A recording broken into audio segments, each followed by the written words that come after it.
Tokyo. It embodies the term megacity, and the number of choices for how to spend your time can be either awe-inspiring or overwhelming. This includes the search for a great view. The city has an almost never-ending supply of observatories, skyscrapers, and generally elevated places that offer excellent views. Here are a few tips for the most popular spots. You know I couldn't do just one. Tokyo Metropolitan Government Building is the city's 5th tallest building, standing at 48 stories and 243 meters tall. There are 2 observatories on the 45th floor, one in the North Tower and the other in the South Tower. For our trip, Tim and I went up in the South Tower, as the north side was closed for the day. The best part about the observatory in the Tokyo Metropolitan Government Building is that it's totally free. And you can't really argue with the views either. The building offers relatively unobstructed views. And when we went on a Monday, it wasn't really crowded either. Overall, I'd say the Tokyo Metropolitan Government Building gets the Best Value Award for the observatories we looked at.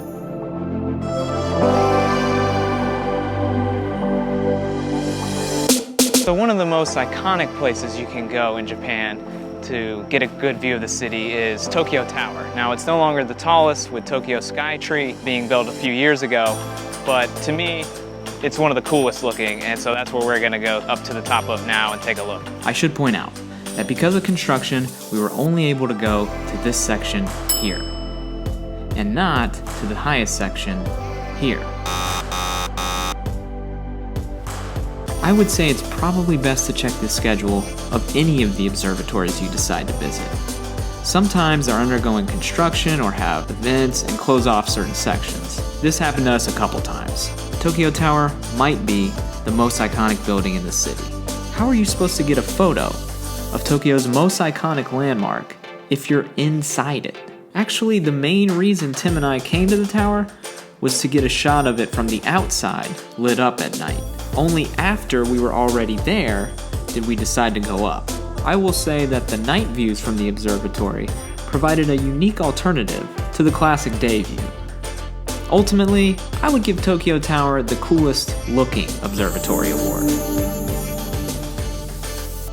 So, if you want to talk good views of Tokyo Tower, Tokyo City View in Roppongi offers some of the best. Located at the top of Mori Tower, the building also has an open-air observation deck and a modern art museum for an additional fee. The open-air observation deck was actually closed for construction when we went. But the best part of Tokyo City View is that it has some of the closest and most unobstructed views of Tokyo Tower.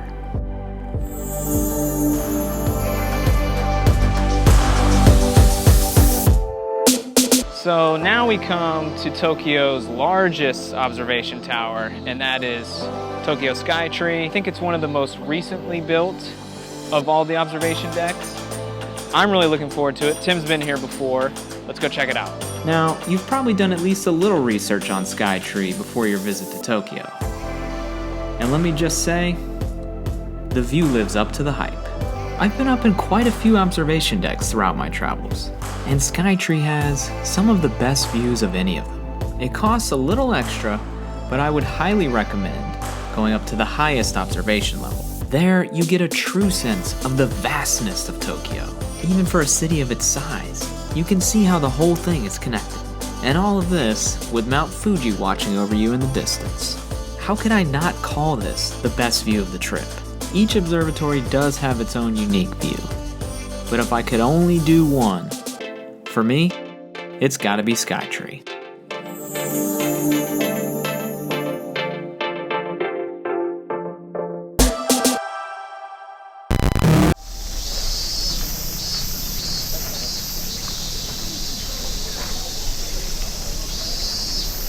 So I think it's very important in big cities like this to have these little getaways that you can sort of escape the hustle and bustle of the big city. It helps you to keep your sanity. It helps you to reconnect with history and what the historic roots of the city were, and what life was like before they had big cities. And I don't know, I think it's just good for morale and probably good for the environment as well. So this place is really cool. It's one of the biggest tourist places in Tokyo, so you don't need me to recommend it to you. It's worth checking out. the Meiji Shrine if you ever come to Tokyo.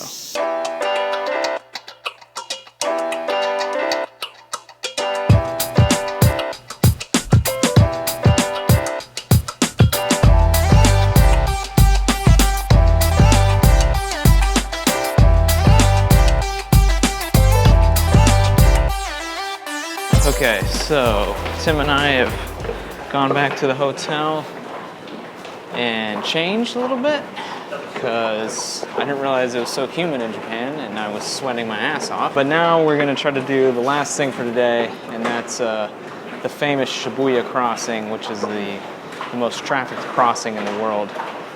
We're doing it kind of in the evening hour. I think I'm gonna do a totally separate video of sort of like the night activities we've done in Tokyo. So that being said though, guys, done with our first day in Tokyo. A lot of fun, and I'll catch you guys next time.